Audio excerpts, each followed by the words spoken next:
अदा अदा हू मामा तगियो ऐं गोर घर में घिरी आया आहिनि ऐं अदी सदोरीअ खे मारनि था ऐं चवनि था त घर खे बाहि ॾेई छॾींदासीं। छा घर के बाहर था ॾियनि? हाँ दा मां पाण जॾहिं हेॾे आयसि पे न त मामा तगियो ऐं गोहर उन्हनि खे घर वेंदे ॾिठमि। इन करे मां तोखे ॿुधाइण अची वियसि। ओ अती तू बेफिक्र रह। उन्हनि में एतिरी जुरत किथां आई जो परुअ जे घर के बाहि ॾियनि? अदा अदा तू घर त हल। भेण तू बेफिक्र रह। मां मामे तॻे जे पिते खां वाक़ुफ़ आहे। हू मिड़े ईअं टां करे हलियो बि थो। न अदा अदा उन्हनि घर में वॾो गोड़ कयो आहे। तू घर हल। ठीकु आहे तू घर वञ पोइ मां अचां थो। अदा अदा तू समझी छो न तो? तू समझी छो न तो त मामा तगियो ऐं गोहर सदोरी सां विड़नि था। ज़ोरीअ घर के बाहि था ॾियनि। उन्हनि सदोरीअ जी बेइज़ती कई आहे ऐं तूं जो का ॻाल्हि समझे ई नथो।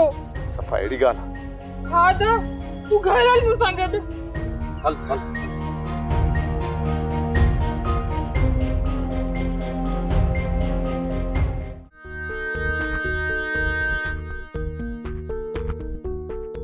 पर पुट न पढ़ना केसा वेड़न वञ।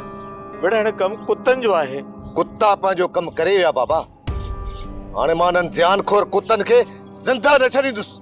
न पुट मां तोखे खून ख़राबो करण जी इजाज़त हरगिज़ न ॾींदुसि। धकु रहमानी धकु शैतानी लॻी वञी त पोइ। बाबा मां साख में थो चवां त मूंखे कुझु बि कोन थींदो। मां इहो लुड़ लाहे ईंदुसि।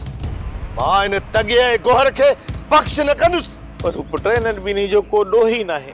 इहे ॿई त ॻाढ़े ॿोड़ जा तोपची आहिनि। असांजो असुल गुनाहगार त सालार आहे। छा तूं सालार सां विड़ी सघंदे? हाँ बाबा मां पंहिंजी ऐं पंहिंजनि जी इज़त बचाइण ख़ातिर सालार खान त छा मां वक़्त जे फिरोन सां बि मुहाॾो अटकाए सघां थो। न पुट न जहिड़नि जा मुंहुं भरनि हूंदा आहिनि असां तो लॾे हलंदासीं। न पुट न मां तोखे कंहिंसां वेड़ न ॾींदुसि। बाबा ही ॻोठ कंहिंजे पीउ जो कोन्हे। कोन छॾींदासीं ॻोठ। मां चवां थो छॾ मूंखे छॾ बाबा।